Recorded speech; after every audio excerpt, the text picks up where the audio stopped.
Jacob's cure began with Jacob.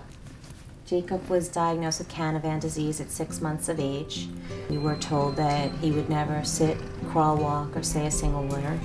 After being told there was nothing, go home, make him comfortable, and just going to have to watch him die, we were very much alone. Luckily, we found a scientist, Dr. Leone, who indeed was working on the disease, and we knew there was hope. When I started working on Canavan disease, we knew very, very little about the disease. Canavan was so rare that there would never be anyone interested in working in the disease. There would never be anyone interested in funding the disease. We were faced with an amazing uphill battle, but it was one that I was, willing to take. In 2000, we started a full-scale fundraising effort with Jacob's Cure. And shortly after Jacob's Cure inception, there had already been some buzz about stem cell research. After testifying before Congress, we proudly received a very, very nice grant, a $2.1 million grant for our next phase of the gene therapy research. And right away, all of the parents noticed an incredible difference. It just seems like a light bulb's been turned on. They seem more interactive. They're trying to do more things. They're gaining back some of the skills they had lost. When she first, brought her hands together to her midline, that was big for us. And then the head control, and then her sitting up on her own was just, basically brought us to tears. We're looking forward to the next coming months and years to see exactly what she can do and be an example that the disease can be treated properly, and hopefully other children that are diagnosed in current cases. I went from getting a diagnosis where, there's nobody's going to help you, to, you're going to have to make it work on your own. But none of it would have been possible without the support and the help of the community. Jacob's Cure keeps moving onward and forward because there is a need for research.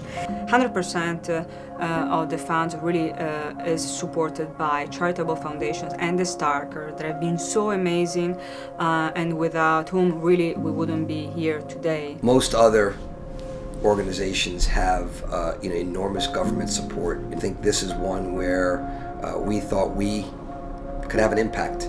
The work that we have done on Canavan disease with the development of a gene therapy protocol has really helped every other clinical protocol that use the same vector. For instance, for the application of Parkinson's disease.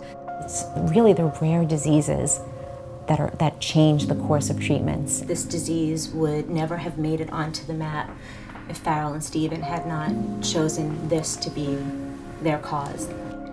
I think when you bring up the word passion and what made us passionate about Jacob's Cure, the passion comes from watching Gala and watching Gala and seeing what they put in just one day's time taking care of their family. That's how it really started for me. I remember always saying to Jordana, well, let me do something that the kids could do. And I really wanted to see my kids understand that it is so important to give back. There's so many people out there and they really need help, and it's one thing just to say that that someone's gonna help them, but it's one thing to actually work for it and take action. Just by sharing us with other people, it's life-changing for Jacob, for Jacob's Cure, for other children, and that was really how Jacob's Cure just grew from those, what were baby steps that became so big. Of course, Steven every year does a charity day out of his company, BTIG, where Jacob's Cure is a recipient of, and they donate trade commissions from that day to a number of children's causes. I think that the biggest thing we look to kind of get out of this gala would be awareness and visibility, and kind of take it just outside our community and hopefully the entire New York metropolitan area. We truly will change the way brain disease is treated. I hope that that's something that people will understand and that people will be able to take home with them.